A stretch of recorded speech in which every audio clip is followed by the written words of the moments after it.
Сәлем достар, каналға қош келдіңіздер. Бүгін мен сіздерге осындай жұмсақ әрі дәмді банановый пирогтың рецебімен бөлісемін. Рецеп ұнаса каналға тіркеліп, комментарий қалтыр. Пирог дұрыс пісіп шығу үшін барлық заттар бөлме температурасында болуы қажет, және де пирогты пешке салғаннан кейін пештің аузын ашпауымыз қажет. Ең алдымен таза ыдысқа 3 жұмыртқаны салып, оны араластырамыз. Венчикпен де араластыруға болады.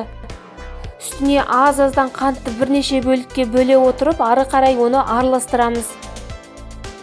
Қант әбден ерігеннен кейін бөлме температурасындағы сары майды саламыз.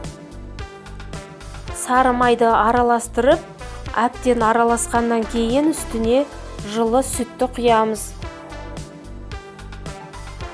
Енді осы массаға 1 шай қасық разрыхлитель қосып, онды електен өткізе отырып, аз-аздан шетінен саламыз.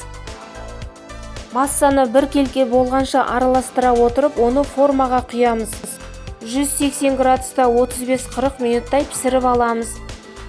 Пирог суығаннан кейін оны формадан босатып, бетін кез келген өзіміздің қалауымыз бойынша шоколадпен және бананмен әрлейміз.